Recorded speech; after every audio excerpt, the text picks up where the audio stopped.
धन्यवाद धन्यवाद धन्यवाद धन्यवाद।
Hallelujah, hallelujah, praise the Lord. Hallelujah, hallelujah, praise the Lord, praise the Lord. Hallelujah. धन्यवाद धन्यवाद धन्यवाद यीशु, धन्यवाद यीशु। हालेलुया, स्तुति हो प्रभु आपकी, आपकी स्तुति हो, आपकी स्तुति हो, स्तुति हो। धन्यवाद धन्यवाद धन्यवाद धन्यवाद धन्यवाद यीशु, धन्यवाद धन्यवाद प्रभु। आपका धन्यवाद करते हैं, आपकी स्तुति करते हैं। Hallelujah hallelujah hallelujah.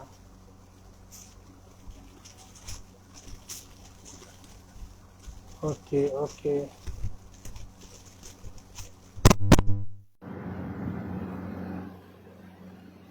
Hallelujah hallelujah, praise the Lord,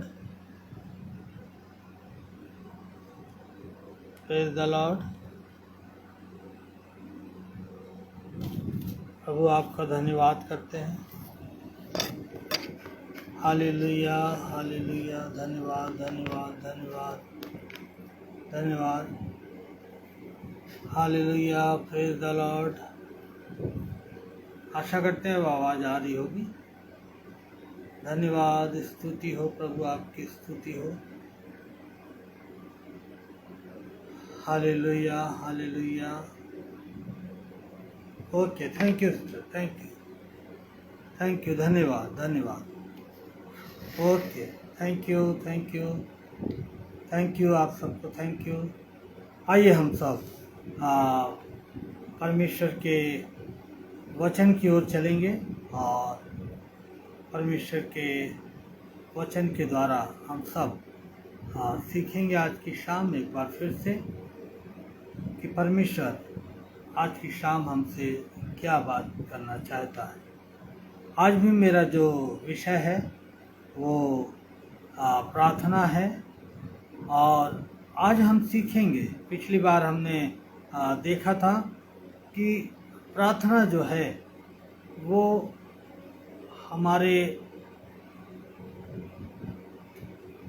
trials के समय में, जब हम परीक्षाओं में होते हैं, जब हम परेशानियों में होते हैं, तो प्रार्थना जो है हमारे ट्रायल्स के विरोध में सबसे शक्तिशाली कार्रवाई है। और आज भी हम प्रार्थना के ऊपर ही सीखेंगे और हम सब जो विश्वासी लोग हैं, हम सब के जीवन में कभी ना कभी ऐसे समय आते हैं, ऐसी परेशानियां आती हैं कि हम सब बहुत ज़्यादा निराश हो जाते हैं, परेशान हो जाते हैं और समझ में नहीं आता है कि हम क्या करें। जब विश्वासियों के जीवन में दुख और क्लेश आते हैं तो हम बहुत ज़्यादा परेशान हो जाते हैं और हमारी समझ में नहीं आता है कि हम क्या करें। लेकिन जब एक विश्वासी के जीवन में दुख आते हैं, क्लेश आते हैं, समस्याएं आती हैं, तो ऐसे में एक विश्वासी को क्या करना चाहिए, हम आज प्रभु यीशु मसीह के जीवन से इस बात को सीखेंगे। और हमारे साथ निकालें मत्ती की इंजील, मत्ती रचित सुसमाचार, उसका 26 अध्याय और उसकी 36 आयत से हम यहाँ पर इसको पढ़ेंगे, जहाँ पर लिखा हुआ है, तब यीशु अपने चेलों के साथ गतसमनी नामक एक स्थान में आया और अपने चेलों से कहने लगा, यहीं बैठे रहना जब तक मैं वहाँ जाकर प्रार्थना करूँ। वह पतरस और जब्दी के दोनों पुत्रों को साथ ले गया और उदास और व्याकुल होने लगा। तब उसने उनसे कहा, मेरा जी बहुत उदास है, यहाँ तक कि मेरा प्राण निकला जा रहा है। तुम यहीं ठहरो और मेरे साथ जागते रहो। प्रभु यीशु मसीह के बारे में हम यहाँ पर पढ़ते हैं कि प्रभु यीशु मसीह के बारे में जैसा हम सब जानते हैं कि प्रभु यीशु मसीह जब इस संसार में आए तो वो 100% गॉड थे और 100% मैन थे।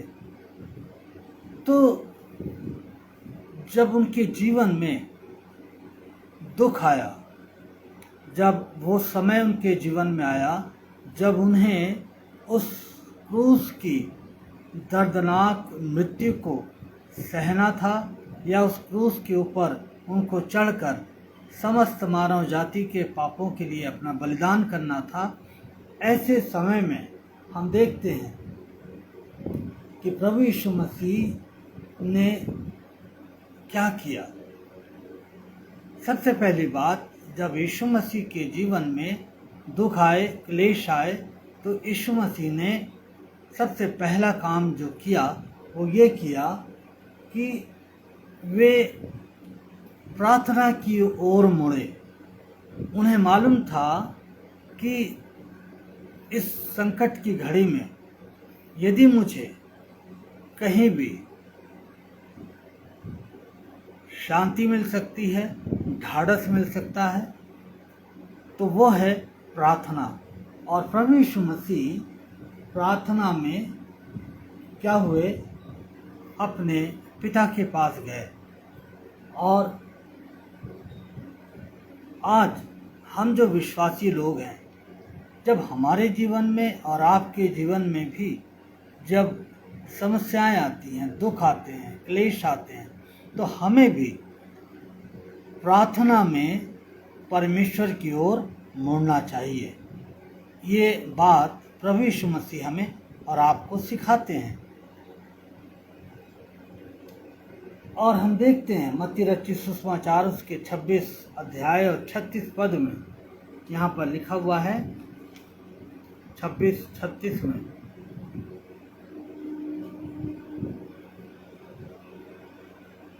तब यीशु अपने चेलों के साथ गतसमनी नामक एक स्थान में आया और अपने चेलों से कहने लगा, यहीं बैठे रहना जब तक मैं वहाँ जाकर प्रार्थना करूँ।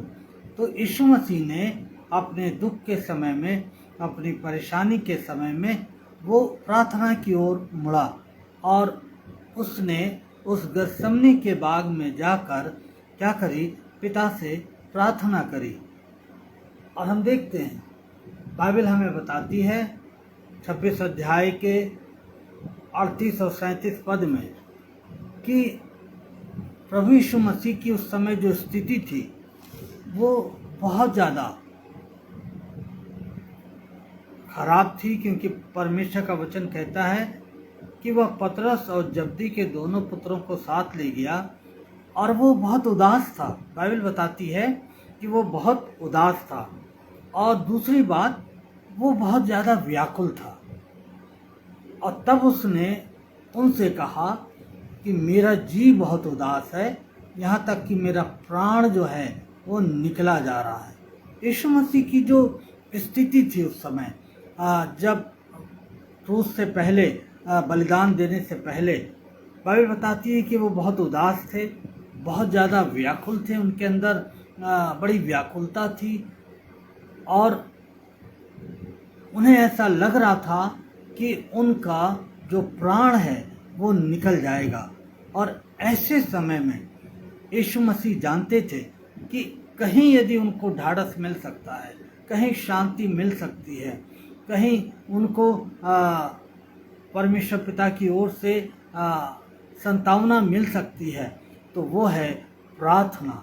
और वो पिता के पास प्रार्थना में गए और हम देखते हैं कि यीशु मसीह अपनी व्याकुलता के समय में, अपनी उदासी के समय में, अपनी परेशानी के समय में पिता परमेश्वर के पास गए।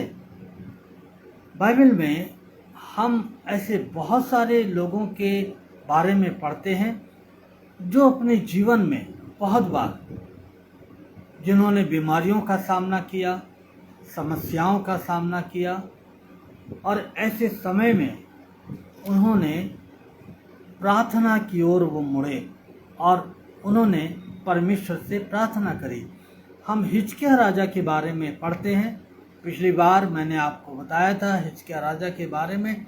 आज एक बार फिर से मैं बताना चाहता हूँ कि हिजकिय्याह राजा एक बार अपने जीवन में बहुत ज़्यादा बीमार पड़ा और बाइबल बताती है कि परमेश्वर ने यशायाह के द्वारा उसके पास कहला भेजा कि हिजकिय्याह से कह दे कि अब वो नहीं बचेगा।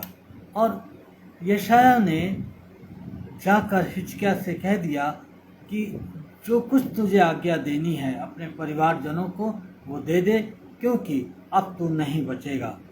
और हिजकिय्याह इस बात को सुनकर बड़ा परेशान हो गया।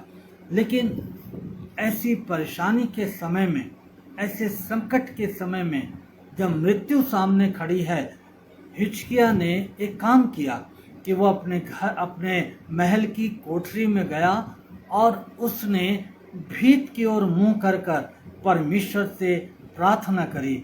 और अभी यशायाह नबी महल से बाहर भी नहीं गया था कि परमेश्वर का ये संदेश यशायाह नबी के पास आया कि तू हिजकिय्याह राजा के पास जा और उससे कह कि तू नहीं मरेगा, क्योंकि मैंने उसकी उम्र 15 वर्ष बढ़ा दी है। तो ये है प्रार्थना का प्रभाव, ये है प्रार्थना का असर। जब हम मुश्किल से मुश्किल समय में परमेश्वर के पास जाते हैं और उससे प्रार्थना करते हैं, तो वो स्वर्ग का परमेश्वर हमारी प्रार्थनाओं को सुनता है और हमें और आपको वो छुटकारा प्रदान करता है। इसलिए जब कभी आपके जीवन में संकट आए, दुख आए, परेशानियां आए, समस्याएं आए, हमें प्रार्थना में परमेश्वर की ओर मुड़ना चाहिए। और देखते हैं हम कि एक और राजा हुआ है जिसका नाम आसा राजा है। और ये जो आसा राजा है, इसको भी सेम प्रॉब्लम हुई जो हिजकिय्याह राजा को हुई। हिजकिय्याह राजा को क्या प्रॉब्लम हुई थी, क्या बीमारी थी? उसके पैरों में एक फोड़ा निकल आया था और उसके कारण से हमें ऐसा लगता है कि वो फोड़ा शायद कैंसर बन गया हो और उसके कारण से वो मरने वाला था। लेकिन उसने प्रार्थना करी, परमेश्वर ने उसको चंगा किया। लेकिन आसा राजा के बारे में भी जब हम पढ़ते हैं तो बाइबल बताती है कि उसे पैरों का रोग हो गया। उसके पैरों में कोई ऐसी बीमारी हो गई जिसके कारण से वो अपने जीवन में कुछ भी नहीं कर पा रहा था। लेकिन आसा राजा के जीवन में यदि आप दूसरा इतिहास 16 अध्याय 12 और 13 पद पढ़ें, दूसरा इतिहास 16 अध्याय 12 और 13 पद, तो आसा राजा के बारे में हम पढ़ते हैं कि आसा राजा ने डॉक्टरों की, वैद्यों की शरण ली और वो परमेश्वर के पास प्रार्थना में नहीं मुड़ा। उसने यहोवा परमेश्वर से प्रार्थना नहीं करी। और इसका परिणाम क्या हुआ? इसका परिणाम ये हुआ कि एक दिन आया कि आसा राजा मर गया। खुदा के लोगों, जब हम अपनी परेशानियों में केवल अपने सोर्सेस के ऊपर भरोसा रखते हैं, हम केवल अपने ही तरीकों के ऊपर भरोसा रखते हैं, तो बहुत बार हमारे जीवन से जो समस्याएं हैं, जो बीमारियां हैं, वो नहीं जा पाती हैं। यीशु मसीह ने हमें इस बात को सिखाया कि जब कभी हम संकट में पड़ें, जब कभी हमें परेशानियां घेर लें, जब कभी हमारा मन बहुत उदास हो, जब कभी हम परेशानियों के कारण से बहुत व्याकुल हो जाएं और हमें ऐसा लगने लगे कि अब हमारा प्राण निकल जाएगा, ऐसे समय में हमें हिजकिय्याह राजा के समान, प्रभु यीशु मसीह के समान प्रार्थना की ओर मुड़ना चाहिए, और यीशु मसीह ने यही किया। लेकिन आज एक बहुत बड़ा प्रश्न है, बहुत बड़ा सवाल है मेरे लिए और आपके लिए, कि जब मेरे जीवन में, आपके जीवन में समस्याएं आती हैं, परेशानियां आती हैं, दुख आते हैं, क्लेश आते हैं, तब मैं और आप कहाँ जाते हैं अपने समस्याओं से छुटकारा पाने के लिए? आसा राजा वैद्यों के पास गया। मैं डॉक्टर के विरोध में नहीं बोल रहा हूँ, लेकिन बहुत बार हम अपने ही सोर्सेस के पास जाते हैं, लेकिन खुदा के पास नहीं जाते हैं। हम कहाँ जाते हैं? बहुत बार मसीही लोगों के जीवन में देखा गया है कि जब उनके जीवन में समस्याएं आती हैं, वो मज़ार पे जाते हैं, वो बहुत जगह बाबाओं के पास जाते हैं, और वो सोचते हैं कि इस तरह से उनका छुटकारा जो है वो हो जाएगा। लेकिन प्रभु यीशु मसीह ने हमें सिखाया कि हम प्रार्थना में परमेश्वर की ओर फिरें, और हम देखते हैं कि प्रार्थना में सामर्थ है, प्रार्थना में छुटकारा है। जब हम विश्वास के साथ परमेश्वर से प्रार्थना करते हैं, तो परमेश्वर हमारे ऐसे समय में, जब हम व्याकुल हैं, जब हम उदास हैं और हमें लग रहा है कि अब बचने की सारी आशा जाती रही है, हम परमेश्वर को पुकारें, और वो स्वर का परमेश्वर हमारी प्रार्थना को सुनकर हमारा छुटकारा करता है। दूसरी बात, हम प्रभु यीशु मसीह के जीवन से सीखते हैं कि जब कभी हमारे जीवन में, आपके जीवन में दुख आते हैं, क्लेश आते हैं, समस्याएं आती हैं, तो हम क्या करें? दूसरी बात है कि मैं और आप प्रार्थना करने वाले मित्रों का समर्थन ढूंढें। आप ऐसे मित्रों की खोज करें जो प्रार्थना करने वाले मित्र हैं, और इसके लिए सबसे पहले हमें ऐसे मित्र बनाने पड़ेंगे जो प्रार्थना करने वाले मित्र हैं। बाइबल में हम ऐसे ही 3 मित्रों के बारे में पढ़ते हैं। दानियल के बारे में आप सब जानते हैं। दानियल के 2 और मित्र थे, सदरक, मेशक, अबेदनगो, और ये तीनों जो थे, ये दोनों जो इसके दोस्त थे दानियल के, ये प्रार्थना करने वाले दोस्त थे। आज हमें ऐसे दोस्तों को ढूंढना है अपने जीवन में कि जब कभी हम संकट में पड़ते हैं, जब कभी हम परेशानियों में पड़ें, तो हमारे पास ऐसे दोस्त होने चाहिए जिनके साथ हम अपनी प्रॉब्लम्स को बांट सकें, अपनी समस्या को बता सकें, और वे हमारे लिए प्रार्थना करें। जब बाइबल में हम पढ़ते हैं कि जब राजा ने दानियल की किताब में इस आज्ञा को निकलवाया कि जो कोई राजा के स्वप्न का अर्थ बताएगा उसको राजा पुरस्कृत करेगा। लेकिन बहुत सारे जो ज्ञानी थे, ज्योतिषी थे, पंडित लोग थे, वो राजा की बातों का अर्थ नहीं बता पाए, और तब राजा बड़ा क्रोधित हो गया, और वो उन ज्योतिषियों को, उन पंडितों को ढूंढने लगा कि उनको उनका वध करा दे, और उसके साथ साथ वो दानियल को और उसके मित्रों को भी ढूंढने लगा। और तब दानियल ने क्या काम किया? दानियल ने अपने मित्रों से कहा, यदि हम दानियल की किताब उसका 2 अध्याय निकालें, तो दानियल ने अपने मित्रों से कहा 2:1-2 कि तुम मेरे लिए क्या करो, प्रार्थना करो। दानियल जानता था कि उसके मित्र प्रार्थना करने वाले हैं और दानियल स्वयं प्रार्थना करने लगा, उसके मित्र प्रार्थना करने लगे और उसका परिणाम क्या हुआ? उसका परिणाम ये हुआ कि दानियल जो है 2 और उसके 11 पद में लिखा हुआ है, 2:11 में, जो बात राजा पूछता है वह अनोखी और देवताओं को छोड़ जिनका निवास मनुष्यों के संग नहीं है और कोई दूसरा नहीं जो राजा को यह बता सके। और इसके बाद हम देखते हैं कि राजा बहुत क्रोधित हो गया और इसके मित्रों, तब दानियल ने 17 पद में घर जाकर अपने संगी हनन्याह, मिसाइल, अजरिया को यह हाल बताकर कहा, इस भेद के विषय में स्वर्ग के परमेश्वर की दया के लिए यह कहकर प्रार्थना करो कि बेबीलोन के और सब पंडितों के संग दानियल और उसके संगी भी नष्ट ना किए जाएं।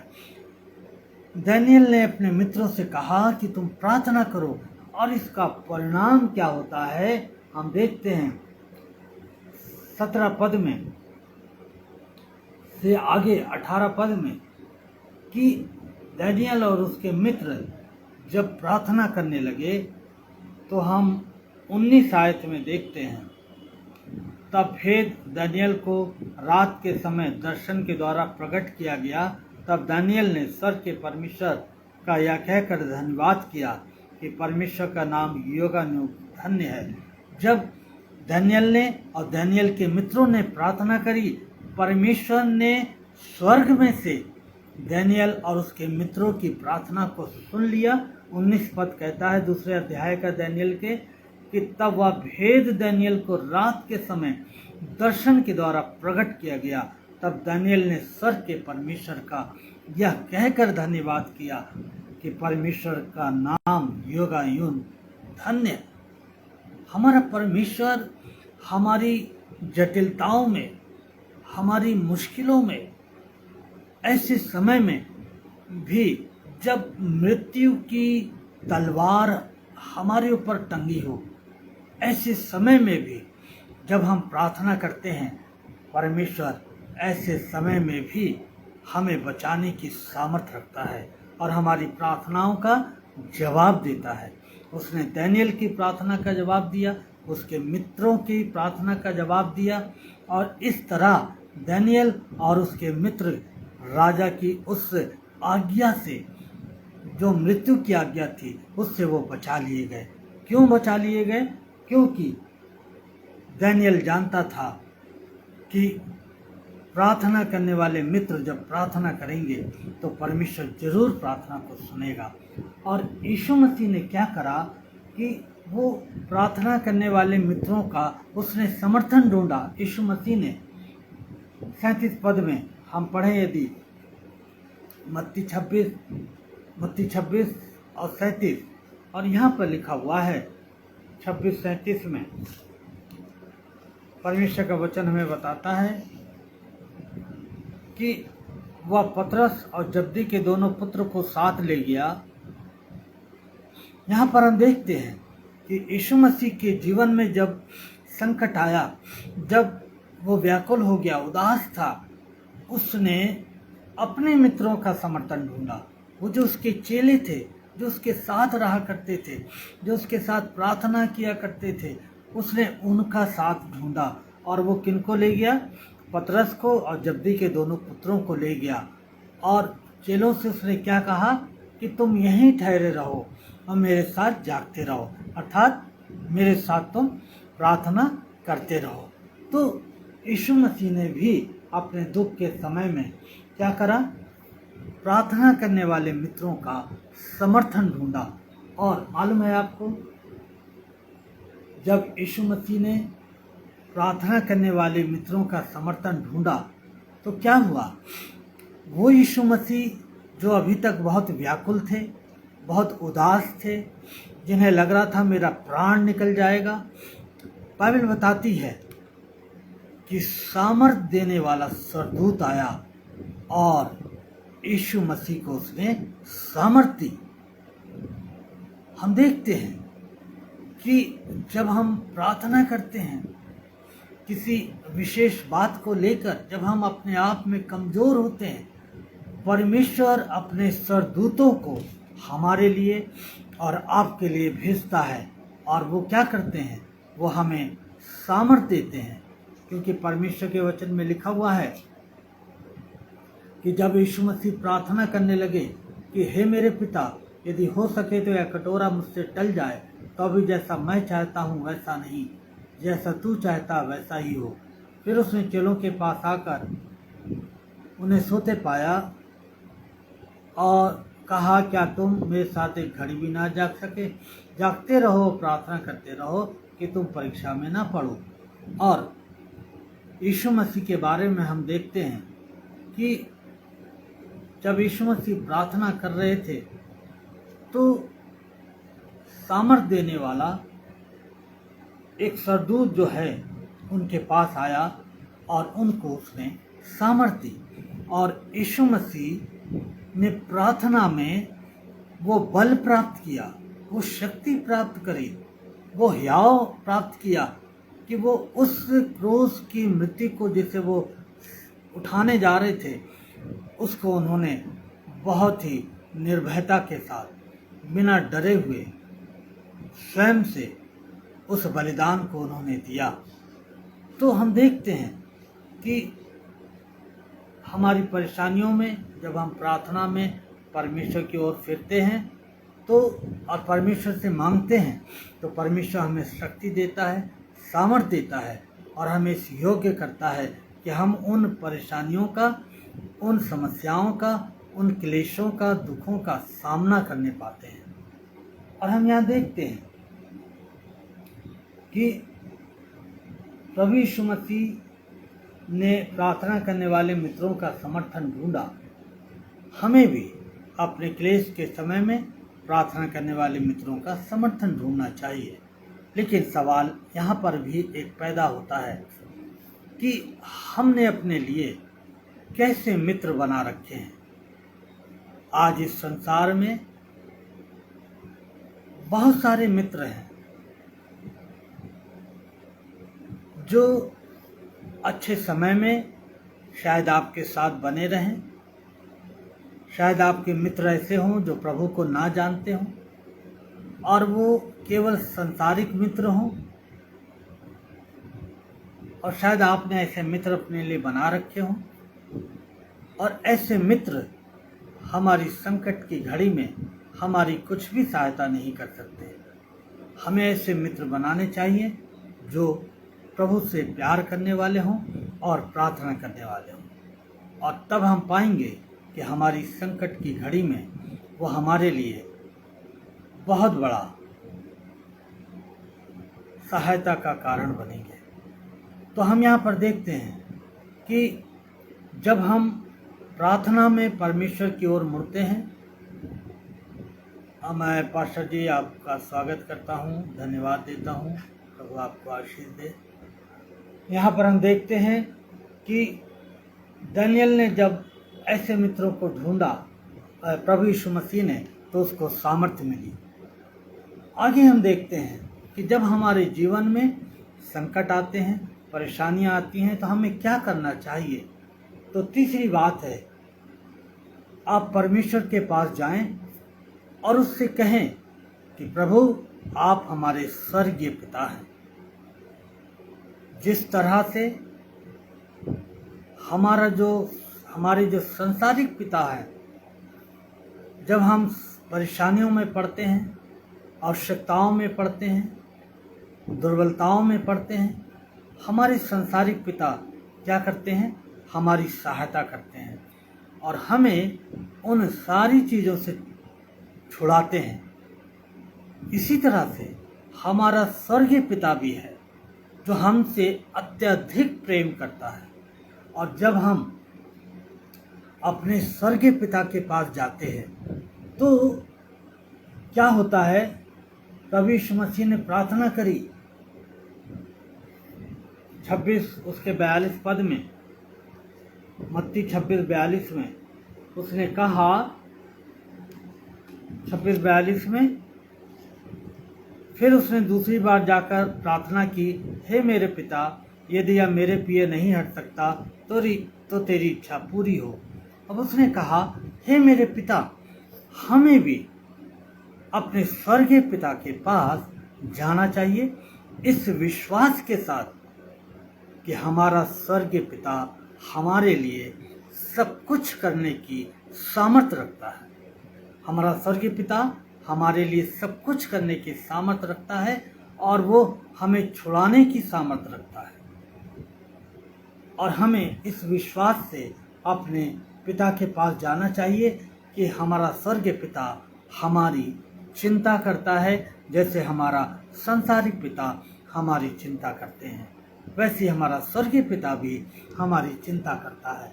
और इसलिए परमेश्वर के वचन में लिखा हुआ है कि अपनी सारी चिंता परमेश्वर के ऊपर डाल दो, क्योंकि उससे तुम्हारा ध्यान है। परमेश्वर को आपका ध्यान है, और जब आप अपनी सारी चिंताओं को परमेश्वर के ऊपर डाल देते हैं तो आप पाएंगे कि परमेश्वर अपने कार्य को आरंभ कर देता है और वो आपके लिए छुटकारे को लेकर आता है। क्योंकि लिखा हुआ है, हमारी बहन शबनम जी ने पद भेजा है, फिर उसने दूसरी बार जाकर प्रार्थना की कि हे मेरे पिता। तो हमें अपने स्वर्गीय पिता के पास जाना चाहिए और उसे हमारा ध्यान है, हमें इस बात का ध्यान रखना चाहिए और पूरे विश्वास के साथ उसके पास जाना चाहिए। और हमें उसके बाद एक और काम है जो प्रभु यीशु मसीह ने किया, और वो काम है चौथा और अंतिम बात, कि जब हमारे जीवन में क्लेश आए, दुख आए, तो हमें क्या करना चाहिए, परमेश्वर पर हमें भरोसा रखना चाहिए और उसकी इच्छा पर अपने आप को छोड़ देना चाहिए। हमें परमेश्वर के ऊपर भरोसा रखना चाहिए और उसकी इच्छा पर अपने आप को हमें क्या करना चाहिए, छोड़ देना चाहिए। हमारी बहन शबनम ने जो पद लिखा था, हम उसको एक बार फिर से पढ़ना चाहते हैं। और लिखा हुआ है कि वो अपने पिता के पास गया और उसने पिता से प्रार्थना करी, और उसने एक शब्द और कहा वहाँ पर कि मेरी नहीं बल्कि तेरी इच्छा पूरी हो। तो हमें अपने आप को परमेश्वर की इच्छा के ऊपर छोड़ देना चाहिए। और यीशु मसीह ने कहा कि मेरी नहीं पर तेरी इच्छा पूरी हो। हमें भी अपनी समस्याओं को, अपनी चिंता को, अपने भय को, अपने डर को, अपनी समस्याओं को जो चिंता के रूप में हमारे साथ लगी हुई हैं, हमें उन सब को प्रभु के हाथों में सौंप देना चाहिए। और फिर हमें कहना चाहिए कि प्रभु मेरी नहीं परंतु तेरी इच्छा पूरी हो। और यीशु मसीह ने यही करा कि उन्होंने न केवल अपने पिता पे भरोसा रखा, बल्कि उन्होंने अपनी सारी बातों को पिता के हाथों में दिया और कहा कि पिता आपकी मर्जी पूरी हो। और जब हम ऐसा करते हैं तो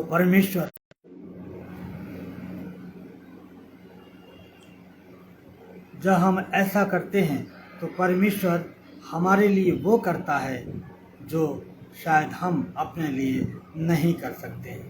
तो खुदा के लोगों, आज हमने देखा कि किस तरह से परमेश्वर आज हमें इस बात को सिखाना मांग रहा है कि जब हमारे जीवन में क्लेश और दुख आते हैं तो हमें क्या करना चाहिए। आज हमने यीशु मसीह के जीवन से सीखा कि हमें प्रार्थना में परमेश्वर की ओर मुड़ना चाहिए। दूसरी बात, प्रार्थना करने वाले मित्रों का समर्थन ढूंढना चाहिए। तीसरी बात, परमेश्वर हमारा स्वर्गीय पिता है, हमें इस बात को जानना चाहिए। और चौथी और अंतिम बात है, परमेश्वर पर भरोसा रखना चाहिए और उसकी इच्छा पर स्वयं को छोड़ देना चाहिए। मैं विश्वास करता हूँ कि परमेश्वर ने आज की शाम में यीशु मसीह के द्वारा आपको आशीष दी है और इस बात को सिखाया है कि जब क्लेश और दुख हमारे जीवन में आए तो हम क्या करें। चेलों के बारे में हमने पढ़ा कि यीशु मसीह प्रार्थना कर रहे थे, लेकिन चेले सो रहे थे। हम कभी भी प्रार्थना को लेकर हम कभी भी लापरवाह ना हो और हम परमेश्वर के पास जाएं, विश्वास के साथ जाएं। वो हमारी प्रार्थनाओं को सुनने वाला परमेश्वर है और छुटकारा देने वाला परमेश्वर है। प्रभु हमें अनुग्रह दे, आपको अनुग्रह दे, ताकि जब कभी मेरे जीवन में संकट आते हैं, दुख आते हैं, सताव आता है और हमारा मन उदास है, हम डिप्रेशन में हैं, शायद हम फाइनेंशियल प्रॉब्लम में हैं, शायद हमारे घर का कोई बीमार है, वो ठीक नहीं हो रहा है, डॉक्टरों ने जवाब दे दिया है, हमारे बच्चे शायद बिगड़ गए हैं। अब बहुत सारी प्रॉब्लम्स होती हैं एक इंसान के जीवन में। हम इन सब को लेकर प्रभु के पास जा सकते हैं। आप चिंता में होकर अपने आप को परेशान न करें, बल्कि सब कुछ परमेश्वर के हाथों में सौंप दें। परमेश्वर आप सबको इन वचनों के द्वारा बहुत आयत से आशीष दे। मैं धन्यवाद देता हूँ एक बार फिर से अपनी बहन शबनम देवी के लिए, अपनी बहन रेणुका साइलेस के लिए, और भाई अनुपम डेविड सर के लिए, और बहन विनी के लिए धन्यवाद देता हूँ, और अपने आदरणीय पादरी साहब के लिए, पादरी कपिल शर्मा जी के लिए धन्यवाद देता हूँ कि आप ने समय दिया और इस पेज पर आए और परमेश्वर के वचन को आपने सुना। हम आप सबको हृदय से धन्यवाद देते हैं और दुआ करते हैं कि परमेश्वर हम सबके साथ हों और हम सबको आशीष दे। आइए हम दुआ करें। हमारे जीवित और सामर्थी परमेश्वर पिता, हम बड़े धन्यवाद के साथ आपके चरणों में आते हैं और प्रभु आपके जीवित वचन के लिए आपको धन्यवाद देते हैं। प्रभु, जैसे संकट की घड़ी में आप प्रार्थना में पिता की ओर मुड़े, प्रभु आप हमारी भी सहायता करें, ताकि प्रभु हम भी अपने जीवन में जब कभी संकट आते हैं तो आपकी ओर फिरने वाले हों, ना कि प्रभु हम दूसरे सोर्सेस की ओर मुड़ें। प्यार पिता, आप सुनने वालों को आशीष दें। हम धन्यवाद देते हैं, आपने हमारी सहायता की पवित्र आत्मा, और हमारे सुनने वालों को आशीष दी। अपने वचन की रक्षा करें। जितने लोग इस पेज पर प्रभु हमारे साथ बने रहे, हम उनके लिए धन्यवाद देते हैं आपको, और उनके लिए प्रार्थना करते हैं कि प्रभु आपका अनुग्रह और आपकी आशीष उनके जीवन में, उनके परिवार में सर्वदा बनी रहे। यदि प्रभु कोई अस्वस्थ है, समस्या में है, तो प्रभु यीशु के नाम में उनकी समस्याएं जाती रहें। पिता, यदि कोई अपने हृदय में इस समय प्रार्थना कर रहा है, प्रभु आप उसकी प्रार्थनाओं को सुन लीजिएगा और उनको छुटकारा दीजिएगा। प्रभु जी, हम आगरा मसीह मंडली के इस लाइव पेज के लिए धन्यवाद देते हैं। इस पेज पर जितनी सेवकाई होती है, प्रभु उसके ऊपर आपकी आशीष हो। हमारे भाई अनुपम डेविड सर को, अपने दासी के ऊपर अपना अनुग्रह बनाए रखें, और प्रभु उनको उनकी सेवाओं को प्रभु आप फलवंत करें, ताकि प्रभु उनकी सेवाओं के माध्यम से बहुत सारे जीवन तुझे जानने पाएँ। पिता परमेश्वर उनके परिवार को आशीष दें, और जितने सुनने वाले हमारे साथ बने रहे उनको भी और उनके परिवारों को आशीष दें। जो लोग बाद में सुनेंगे, प्रभु आप उनके भी साथ हों। हम इस प्रार्थना को बड़े धन्यवाद के साथ अपने उद्धारकर्ता प्रभु यीशु मसीह के नाम से पिता से मांग लेते हैं, आमीन। अब हमारे परमेश्वर पिता का प्रेम, प्रभु यीशु मसीह का अनुग्रह और पवित्र आत्मा की संगति और सहभागिता दुनिया के तमाम विश्वासियों के साथ और इस झुंड के साथ, मसीह मंडली के साथ अब से लेकर सदा तक होती रहे, आमीन। आप सबको जय मसीह।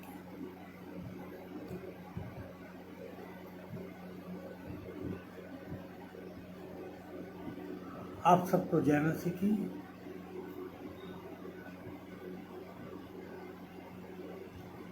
आप सबको जय मसीह की। अगले बुधवार को प्रभु ने चाहा तो हम फिर से रात्रि 8 बजे बुधवार को आपसे मिलेंगे एक नए संदेश के साथ। जब तक के लिए आप सबको जय मसीह।